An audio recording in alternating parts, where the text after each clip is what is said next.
Do you consider yourself a great cook? I think at this point in my life, yes, I do. Yes. Yeah. Kids are survived. Your husband hasn't complained. Yeah, I think at this point I feel very confident in Okay. my abilities to cook a great meal. Yeah. Are there appetizers?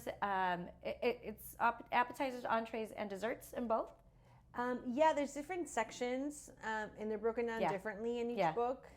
Asada's broken up in botanas, which is basically things that you can have ready before people arrive. Yeah. So this book is more about what the asada culture is and kind of that asada mindset that people Yes. have. You know, when you go into an asada, you kind of have a mindset of what you're going for, and Yeah. everyone, even though everyone's mindset is different, some people are, you know, some families will show up from 2 to 4 just to eat, to show face. Yeah.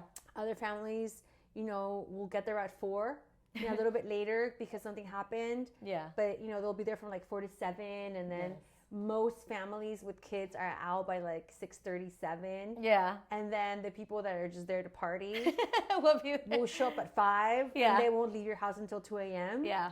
So that really is a progression Yeah. of a carne asada, and it's not Yes. just as simple as, you know, when you go to quote unquote a backyard barbecue, it's always from 2 to 4, and then everyone's I agree. out, and it's very much, you know, Yes. you know, an asada is very fluid. Yeah. So that's kind of like what the intro is like. It's Okay. just really talking about from the moment I get up to what do I do, and I wrote that, you know, one day I just sort of woke up and I just wrote what I like could put myself in that day, and Okay. you know, That's that day. Yeah. the yeah, day when you of. get that text and it's like, oh, hey, I'm not coming, like, sorry, I'm not gonna make it, but then you get a different, it's like, hey, can I bring a couple people? Yeah. And Yeah. you're like, yeah, sure. And Yeah. they're, you know, it's, you know, you wake that same day, it's like a bunch of texts from people. Yeah. And then you have to, and then, you know, you scream at your husband because you're like, yo, where's the ice? Because that's what Yes. they do, you Let's know? go. We gotta clean up. Yeah, or, you know, it's, my husband's job is always ice. I'm Yeah. not screaming at him. That sounds But no, but I horrible, know what you you're know mean. I Like, mean? hey, I gotta lie. Yeah, it's very much like a little rushing, and then you Yeah. gotta have, and then you gotta have, you know, just that, like some sort of spread, Yes. some sort of food ready, Yes. so when people arrive. Yes. The beginning part, the starters, las Yeah, botanas. las botanas. So then, you know, you always have ceviche, you Sí. always have chicharrón, cheese, Is that what you have taquitos. normally? Yeah. Okay. I usually just have chips, salsa, chicharrón, a bunch of cheeses, salsas, and always ceviche, Always. and Guacamole. guacamole. I don't know if you said. And then you move to, you know, meats, marinades, the book is, you know, whether it's chicken, you know, I don't always have chicken, but I, you know, 1 or 2 different types of meats. Yes. Yes. Yes. And then, you know, you're always gonna have like a salad. You do, you know, Or para like balancearle vegetables. poquito. Yeah, yeah. But But, like, like not too cauliflower many. though. Yeah, not too many. 'cause Not then- too many. Then you're gonna scare away people. Yeah. Well, no, those are the ones that like are always left over, and those are the ones that like the borrachos end up eating at like Yes. 11 p.m. Sí. Everyone's just like Pues, like, eating ¿qué? the vegetables, like, well, whatever, I guess I'll eat that, but ni entonces se lo comen, you know? Yeah, yeah, So a huevo. always very like, but I have some really good veggie recipes, and I saw cauliflower in the book, asada. Yeah, yeah. Yes. So yeah, there's just different. It's just sort of like the transition, the progression, the progression of what a carne asada is, and you know, desserts and yeah. aguas frescas, cocktails, a michelada Yes. recipe, of course, and that really is what that's like. And when recently, I think I saw on your Instagram posts that you had a little get together. I did see Lizzie Mathis. I like her. I follow Yeah. her. But it was at your house, right? You have That was not my house. that was not your house. Okay, because I was gonna say that's beautiful Greek restaurant. But I saw you grilling. Yeah. I saw the grill. I saw the food. It looked delicious. Yeah. And it looked just like what you said. It was like a party. Yeah, get yeah, together. yeah. Well, what do you say to vegetarians? Do you have anything for vegetarians or vegans in there? Yeah, of course. I mean, do? I think Nice. there's always a vegetarian and vegan that's just up to your carne asada. Like Yeah. there's always that one, or there's always like the undercover vegetarians that you look at their plate and then you're like, They don't got meat. and you're like, are you not eating meat? Or like you can always tell like who's on the diet, because like you know, they're Chanto like, salad. I yeah, los que or tienen they're, mucho they're salad. just like not having tortillas, and you're like, okay, but you can Yeah. tell a lot by someone's plate and the way they do it, Oh, I love that. They're very visual. So in this, so we want to make it clear that in this latest book, you have stuff for everybody, Yeah. right? Yes. Okay. Well, I'm very glad to see. Is there any other asada book out in the market? Is this the first asada Yeah, no, book? it is. It's the first book that's Yeah. all about carne asada. Yeah. And how do you feel about that? I'm excited. I'm very excited. I didn't do it on purpose. I mean, Okay. for Oaxaca was the first book Mm-hmm. on Oaxacan culture that was written by an actual Oaxacan family. Exactly. And then this asada is the first book to ever be written on carne asada culture and what it's like having an asada in your house, and Real. not just a Mexican cookbook with an carne asada recipe. It Gotcha. really is just all about what the essence and like that asada mindset that we have when we go visit our family or have an asada at our house. Yeah, gotcha. So I wanted to ask you who and why you were named Oaxacan princess. Okay, so I have to preface by saying I am not an actual princess because there was a time Yes. when someone on the internet went crazy because they thought that like, how dare I not, like, why am I living in the U.S. if I'm an actual like Oaxacan royalty? Yes. I'm like, no, that's not. They called you out, girl. I'm like, let me preface saying Oaxaca is not a monarchy. We don't have kings and queens, Yes. and there's no princes and princesses. Exactly. But the late Jonathan Gold, who is an incredible, very respected writer to this day, he has written about my family for a very long time. He loves Oaxacan culture, and I don't know what event he was on. He went to. I forget what this article. I think I have to go back and read the article because people ask me this all the time. And he started the article by saying Brisa Lopez is a Oaxacan princess, and then went on ahead and talked about the day and the event. But that event, there was a lot of things happening. A lot of people of the Oaxacan community were there. There was a lot of things were happening, and because I've been in this community for such a long time, and because my father has been so well respected in this community, and because my father really did a lot for the community in his time and really organized, and he did so much. And you speak to any Oaxaqueño in LA that's above 50 years old will tell you, great things about my father. So I think based on that and what he saw, he just felt keen to write that, and it just sort of, once it's in print and the LA Times writes it, it just sort of, it's there forever, and the internet will be there forever.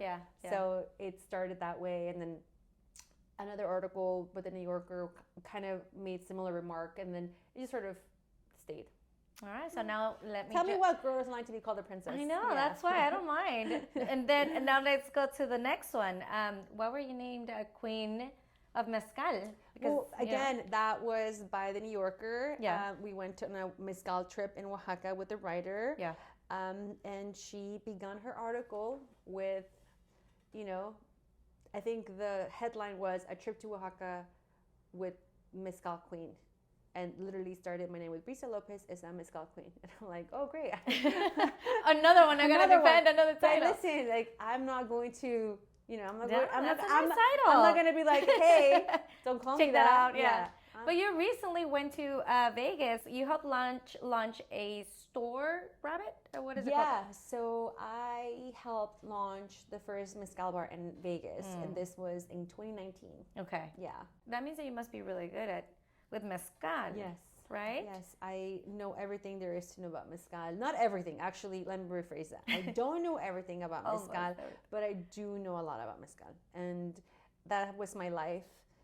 But, I think one of the things I always try to do is just like not be one thing.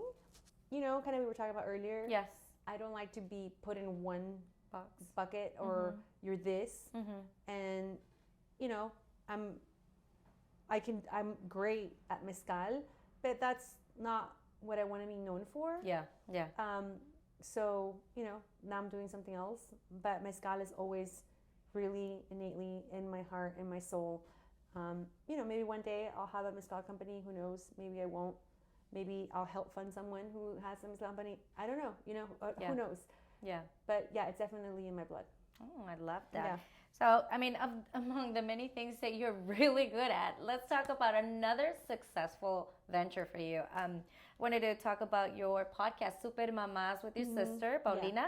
Um, I know, yeah, like I said, it's successful, and I want you to tell me why you decided to start it with your sister. What did you see? Where did you see there was a void? And the response from Latina moms, you know? Yeah. Well, we've been doing Super Mamas for 5 years, so it's been a very, very long time. We've been in the podcast game forever. Yeah. And we did it because just my sister and I wanted to rant about our motherhood challenges. Yeah. And sometimes we felt we were the only ones. And then we quickly realized we weren't, and we found a very we found a very empowered community. Yeah. And we just fell in love with, our Super Mama sisters, who continue to be just like our forever sisters. Yeah. And do you feel like voicing your opinions, your situations help strengthen you mentally? Because you were talking about it, you're like, okay, you know what? Yeah. There's other listeners that are also feeling the way that I feel.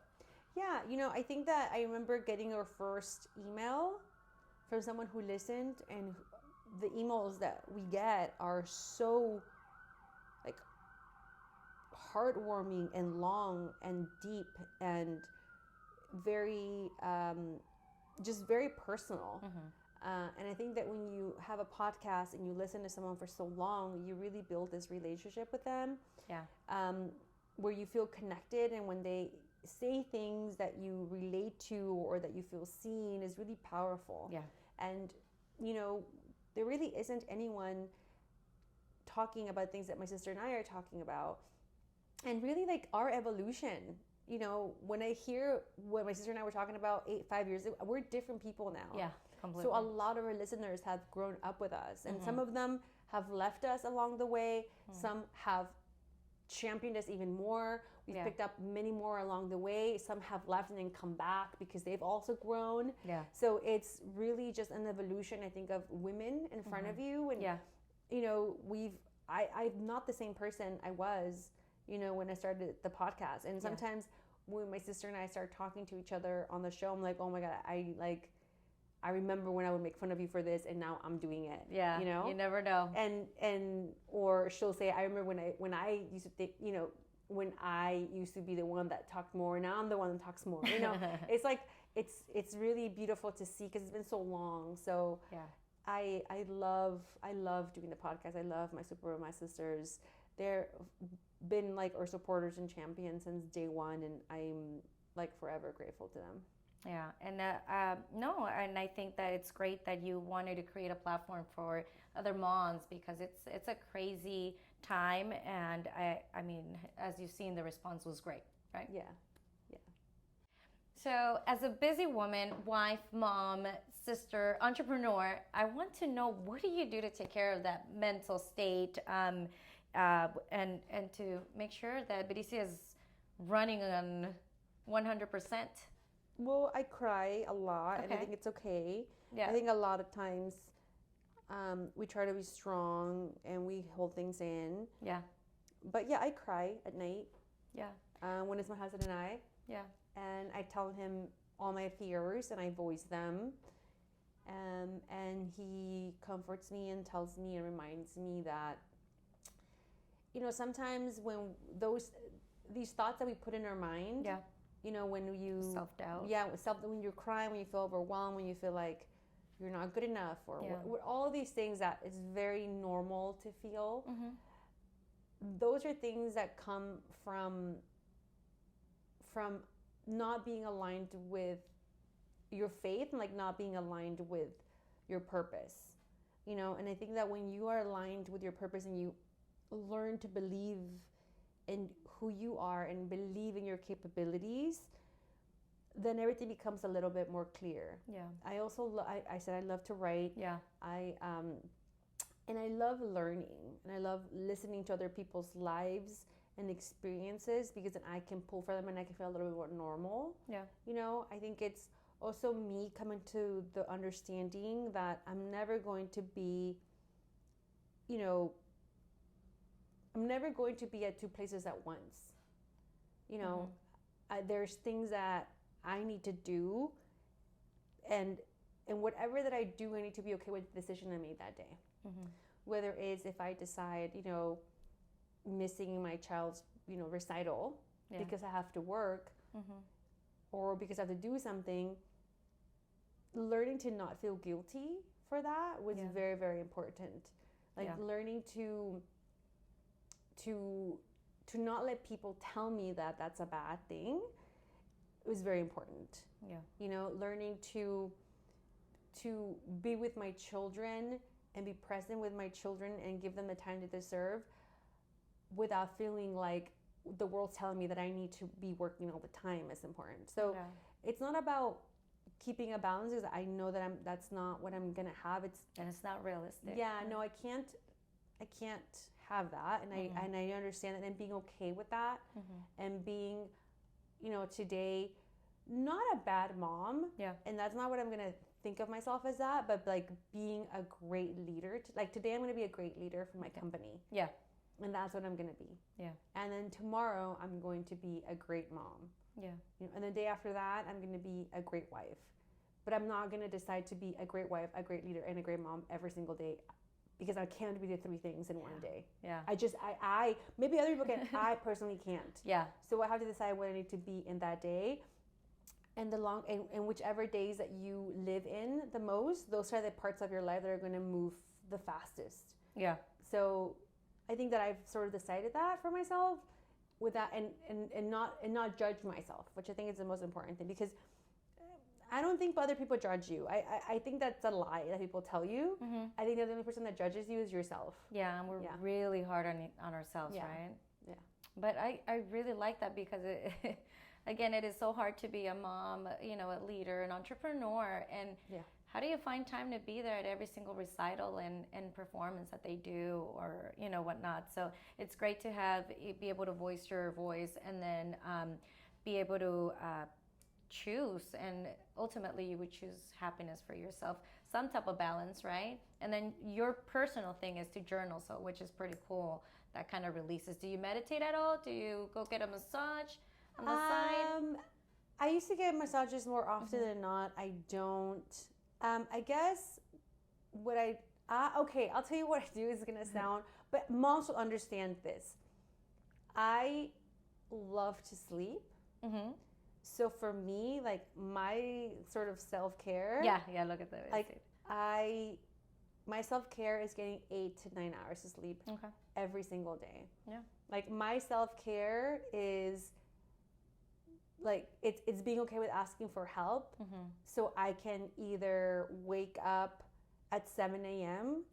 Right? Or go to sleep. Or, like, I have to figure out, like, if I'm going to go to sleep late, I'm going to wake up late. And no one come to me, no one bother me, and I have support that can handle. But, like, I have to sleep. So for me, if I get 8 hours of sleep, great sleep, then, like, I'm totally okay. Then I don't need a massage. I don't need anything. Like, my body will function perfectly well. You would function at your best with I'm sleep. my best. 8 to 9 hours. Like, if I get 9 hours every single day for a week, like, I am winning. I'm great. I'm in a good mood.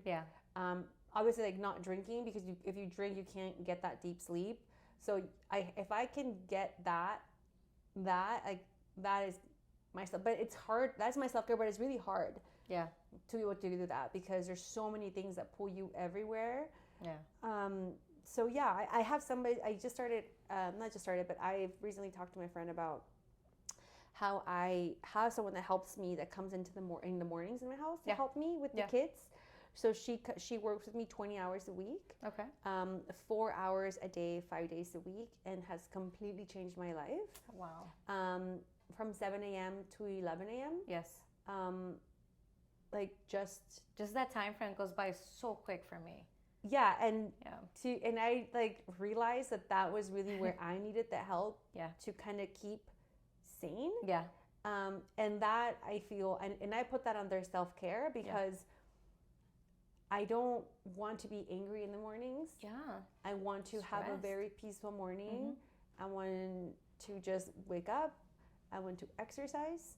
I want to walk out of my house in a happy mood. Yeah. I want someone to help me put my kids in my car. Yeah. I want someone to help me make lunch. I want someone to help me make breakfast, and I want someone to make my coffee. Yeah. And I want to go and I want to come home to a clean house. Oh, man, that's the dream, girl. Like that's it. I'm like, oh yes. Well, that's but I'm saying, but people don't think of that as self-care. No. People think of that as privilege, or people think of that as, oh, it's unobtainable. Yeah. But when I break it down for people, when it really is 20 hours a week that you have to invest in someone else to do that for you, then they're like, wait, what? I'm like, yes. And if you pay that person X amount per hour, that's 20 hours. And if you can just figure out, and if that mental space is free for you, that translates into you probably making that money somewhere else because you just have that free time. Yeah. And you're waking up with a great time. So that is my self-care. Is like having someone to help me. Yeah. So then I can get up in the morning. Because it sounds really nice, like, well, my self-care is getting up in the morning, working out. But it's like so unrealistic for some. It's not. Yeah. Unless you have help. Yes. Yes. And those are the little things that can go. like you can get it done, but I mean, why not get that help and have you get this other side of you and have you be all. So my self-care is getting help. Like my self-care is having people help me. I love it. That's the way that I do my self-care. And that is why you are so successful right now with your siblings. I know, again, I know it's not you, but again, I feel like that's what makes you get creative and successful and not like your siblings probably, Yeah. Yeah. And then I wanted to ask you, what advice would you give other entrepreneurs who are around in the same realm in the business of restaurants, or even want to be an author? I just think, I guess my advice would be to just, make decisions like fast. Okay. Because if you think about it too long, make decisions and execute are just like, I think making decisions and executing are really the essential part of having any business. Yeah. If you can't make a decision and you can't execute, all you have is an idea. An idea isn't anything without execution. Like the ideas only belong to those that execute. They don't belong to those who talk about them. So just, if you're not making decisions and executing, then that's not probably the life for you. All right. So before we go, I'm going to ask you just some questions, just a little get to know you more better type of questions. Okay. Are you ready? Yeah. All right. What type of mole is your favorite? There's rojo, there's negro, and so on. So which one's your favorite? I'd say it would be it's like a different one for every. I mean, I think I'm gonna have to go with just negro. Mole negro is your favorite. All right. And then who is your favorite sibling? My favorite. Don't answer. I'm just kidding. I'm not trying to get you in trouble unless you want to. No. She pleads the fifth. All right. And then I do have to ask you, do you eat hot Cheetos? Hot Cheetos, of course, yes. So every Friday night. Okay, good. Con chile y limón or pues solitos? No. I actually like doing hot Cheetos and Doritos in the same bowl. That's my childhood snack. Yeah. Oh, I love that. I like mixing them both together both. Because if I do Doritos by themselves, it has tapatio, but then sounds like it's a little too hot. Yes. And then Cheetos by themselves, I feel lacks something. Maybe the acidity that you get from the limon. Yeah. But I think when you have both, it's like pretty well balanced. Mm-hmm. I agree. Meal. It's a balanced snack meal. Yeah. And then, do you have a chef or chefs that inspire you, women, men? I don't know if you have more than one. Oh, yes. Who? Name. I have so many chefs that inspire me. I mean, my God. Name drop, go. Oh my God. Well, like Mexicanas, I love Claudette Cepeda, is one of great Mexican chefs. Rodolfo Castellanos from Oaxaca, who is like Talia. Oh my gosh, Talia from Oaxaca, I think is one of the greatest cooks in the world. Yeah. You have my favorite Mexican chef. I don't want to say Mike, but like I could eat his food every single day, and I think that when I first had his food, it blew my mind of really the way that you can translate actual Mexican flavors into just it's not elevated, because I feel like Mexican food is already so elevated, and like no one needs to elevate it already is. Yeah. But the way that he cooks the techniques Yes, that he yes. brings to The dishes. to the dishes, but Yes. like respecting the flavor, Okay. is Pablo Salas, Mm-hmm. out of Toluca. He Okay. is, I think, to me, like an actual like genius in the kitchen, and he taught me how to use salt in the way that I never thought I could. Wow. I understood, like he made me understand the importance of salt in the dish, Wow. and like yeah, he's my favorite. I mean, there's so many favorites, You can keep naming them. but it's okay. I feel Pablo Salas. I Yes. think it's like Your such a type. just like above and beyond. I mean, there's so many. Yeah, there's there's so a many. lot There's of so great many cooks, chefs. yeah. I mean, in Yeah. LA, I mean, Yeah. there's Mei Lin, who is like such a badass chef too. You have God. There's so many. There's Yeah. so many. Yes, There's so yeah. many. David Chang, who was like such a just also as a business person, Yeah. as a cook, as a chef of what he's done. I admire him a lot. That's really someone that I would like. I really aspire to be like. Okay. In the business world, but yeah, there's so many. Yeah. Yeah. So many. And then, what type of music do you like listening to? What kind of music? It just depends on like at the moment in my life and where I am. Okay. I'm gonna be telling you the truth. I am more of like a. I'm probably the only person in this world that still puts like Pandora Radio on. No, you don't. No. Okay, let me confess. I do too. Okay. Okay, don't feel bad. I do too. Because- It's okay. I just feel like they just curate good music, and you put the Yes. radio station, and it's there, and you don't even think about Yes. it. My You get to husband do my husband collects records, and Yeah. my husband is like the person that has taught me so much about music. Mm-hmm. But you know, if I honestly like if I'm home Yeah. cleaning, That's what I was gonna say. Cleaning. That's if I'm home cleaning, Yes. I'm putting like 2,000 hits, like 2000 hits. Pandora Radio, like. Yes. I'm like very basic when it comes to Are you that. Like, Backstreet Boys or well? That's kind of 1990 something. I Huh? don't know. It's more like I'm more like NSYNC. Yeah. I love NSYNC. Yeah. Yeah. No. Yeah. Bye. Yeah. Bye. Love it. Okay. Yeah, And like then- J Lo, my love's don't cost a thing, kind of. Sí. Mariah Carey, E equals MC square was really Yes. like like That's a just. great one. I mean, I know that every lyric to every song in that, but it's more of I think, you like the music that I love is that 2000 just reminds me when I'm, like When do you fresh out put of Snoop school. Dogg? Well, in the radio, 2000. No, but when do you put it? Oh, it comes out in there. Yeah, Okay. yeah, Okay. Snoop Dogg's there. Okay, yeah, okay. definitely. I Yeah. mean, Dog Pound. Yes. I also love the first two albums, Drake's two albums. Mhm. I love if you're looking more like new music, Yeah. I love, ¿Y qué tal mexicanas?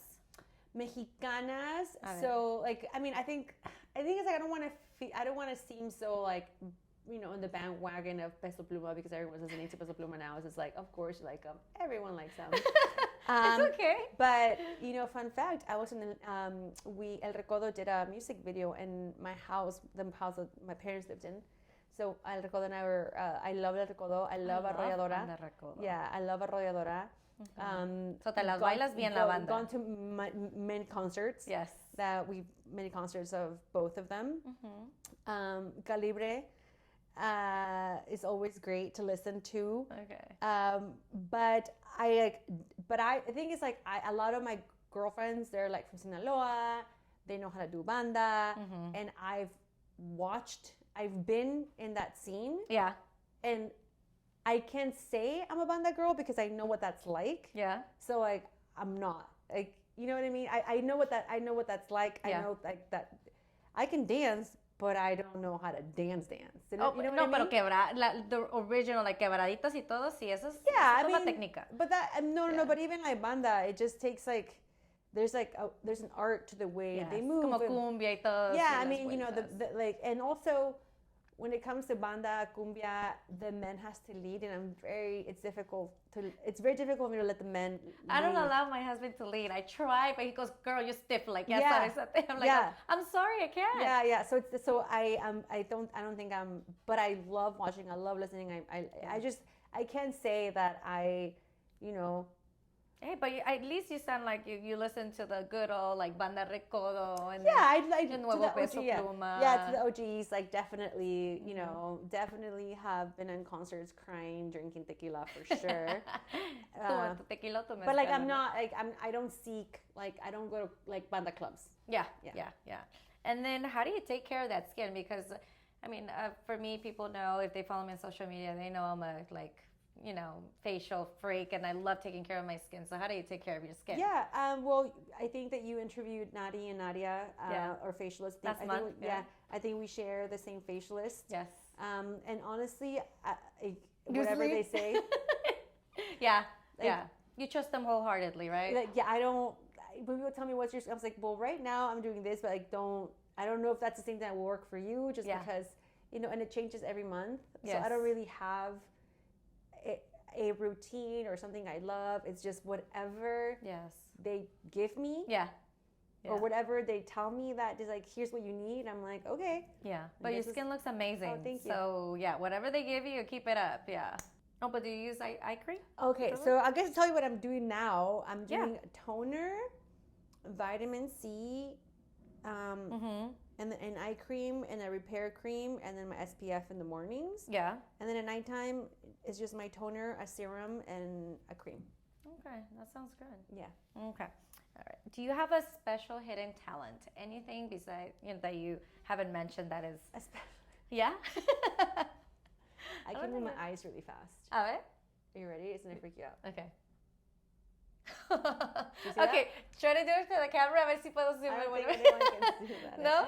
It's kind A of ver, weird, let's though, do it right? again. That's how I freak out my kids. Watch. And when I Okay, tell that's my, freaky. and I tell my kids, "Can you do it?" And it's so funny because they're like, That's what I was thinking of doing right now. That's how I picture myself. my like eyes move really, really, really fast. That's crazy. When did you figure that out? I think I was like 7 or 8 or Same. 9 or something. I don't remember, but that's my freaky talent. That's your freaky talent. Hey, está bien. And then, do you have any starstruck moment that you would like to share? Starstruck moment. Mm-hmm. Yes, last week I met Ali Love, the Peloton instructor. Yes. And I like freaked out. Yes. Mind you, like Michael B. Jordan was there. But not Alex him. Rodriguez was there. Are you kidding me? Michael Peel was there. Snoop Dogg was there. Oh, but Snoop Dogg doesn't matter, Like, right? Chris Tucker was there. Oh, Like love all him. these people were there. But Ali Love was your And then the only person that I actually asked to take a photo with was Ali Love, the Peloton instructor. okay, and because you work out a lot to her Yes. peloton, no? Yeah. So her things, I have worked out, and she is tough. She's good. Well, I mean, I've done her rides for I think 5 years. No, yes, 5 years. My kid's 8, maybe 6, 7. I've had Peloton for 6, 7 years. I've seen Yes. also, and Yes. and I think maybe that really is how people feel when they hear the podcast. Yes. Because they've heard me for so long, so they feel that attachment or like that Relationship. Yeah, and You I create a don't know relationship. them personally. Yes. But like I understand them because they know me, and that's probably how Ali feels when she meets people like me that are like weird, like oh my god. Did you I go? love "Ah!" you." Yes. Like, you went I'm hug like, her? oh my god, I love you. I'm sorry. Can I take a photo? And she was like, of course. And she probably was like, Yeah, okay. sure, what a weird girl. But I want to, for this last question, I want to paint this picture, and I want you to add in what you would do. So picture this summer barbecue out. It's last minute. People are coming over, okay? What is your go-to appetizer, your go-to entree, and dessert, and anything you would like to add? But something you can whip up quick, and probably from this book. well, So. I mean, okay. That's a very rough picture because what do you mean people are just coming over like unannounced? Like what do you mean? Yeah, unannounced pretty much. Hey, let's go. We're coming over to your house. We're watching the game. Ahorita with the Lakers and the playoffs are Like, on. how many people are you talking about? Let's just say 20. I don't think. Okay, no, that's a very unrealistic picture. That's a very. Just go with me, girl. Just go with 20 me. people are not going to show up to my house unannounced. Okay, let's just say you invite them then. Okay. 20 people, you're inviting 20 people. How about She's this? so freaked out. I'm just like, who Wait, is showing- she is so freaked out at the fact that 20 people are coming unannounced. Okay, so let's just say that. Figuratively speaking. Okay, let's say people are showing up and I forgot that they're coming. Just say you invited Like, them. oh my God, like, hey, Yes. today's a game. And then I'm like running around like, oh shit, what am I going to do? Yes. And it's how much time do I have? Doesn't matter. Just Well, how do what you- short amount of time. Just I a don't short know. amount of time. What is that short? Was it 30 minutes? Is it 2 hours? Let's just say 2 hours. You have 2 hours. I have 2 hours. Yes. Okay. Well, it just depends. Okay. I'm just thinking like, okay, what do I have in my pantry? Or what am I going to do? Oh, you're Oh, getting, okay. you're getting very detailed. Okay. I would do a quick salad with roasted vegetables. Okay. A nice vinaigrette that's like spicy. That I've come to realize that when you serve a great salad in your home, Yes. people freak out. Because I'm like, do people not eat salad a lot? But when you have a really, really great executed salad in your house, people get really impressed. Especially, and last time, if you're having a carne asada and Yes. people are expecting something big, it's, Yes. vegetables kind of get by the side. But when you have a dinner party, it's Yeah. different. When it's a dinner party, you have to be very vegetable forward, but you have to make sure they're very executed very well. So I would do maybe like a roasted Caesar, or maybe some grilled veggies, or maybe I would just do a bunch of grilled vegetables with some sort of fresh dip. Yes. Homemade hummus too is always like a go-to when people come over. Yeah. And I always add some chiles in there to kind of make it spicy, like some Oaxacan chiles. Yeah. I would probably make also mole nachos. Those are always a hit in my house. Mole nachos. How are those made? Yeah. With a starter. Yeah. They're here in this one? No, Have those are, where do I have the recipe? I think it's on our website. Okay. And That sounds really good. And those are always great because it's big. You can do a big platter, and they just look really impressive. Yes. And it's pretty, chill. People, come in. You can just grab. And if I have 2 hours, Yeah. if I really want to impress people, I think I can probably whip out a good pizza dough in 2 hours actually. And I would probably just make like some really simple pizzas. If I have pepperoni, I have a little pizza oven in my house, so I feel like I would do pizza, nachos, and a grilled Caesar. And if you had to grill If I had to grill the food, we're going off of the book. Okay. Oh, they're coming over. But Yes, I don't know why I thought it was we like went into evening. game because right now the game is going on. I was like, I whatever don't it know, is. even for game. I The mean, yeah. salad was I great. would make. Oh my God, I would make a bunch of seafood. I would just make ceviche. I would make a caldo. I would make a ceviche cóctel de camarón. I will make salpicón, which is tostada salpicón. Yes. And I would probably just grab like a big fish from the store, marinate it, and put it on the grill, and take out this big fish. And I think that looks really beautiful on a table. Yeah. People get really impressed. So a lot of like big grilled fish, ceviche, salpicón, and cóctel de camarón, tostadas. And that's all I have. Wow. Well, oh my God. Thank you so much for playing really along. nice. I think that sounds delicious. I want to thank you for your time, Bricia. I want to wish you great and good luck with your latest book. I would like to show our audience her latest book. This is the first one, and this is the second one. And I got my signed copy because I pre-ordered it. Order yours, guys. And this is the first one. So you can tell people where to find you, and all the good stuff, your handles and stuff. Yeah, it's just Bricia Lopez. That's just, I'm Bricia Lopez everywhere. Okay. Instagram and your... Everywhere. Okay, all right, they can find you. Yeah, just Bricia Lopez. All right, and you can find me at the Myra Chavez Show. Pretty much everywhere too. The Instagram and YouTube. I hope you guys have enjoyed this interview as I have, and I'll see you guys soon.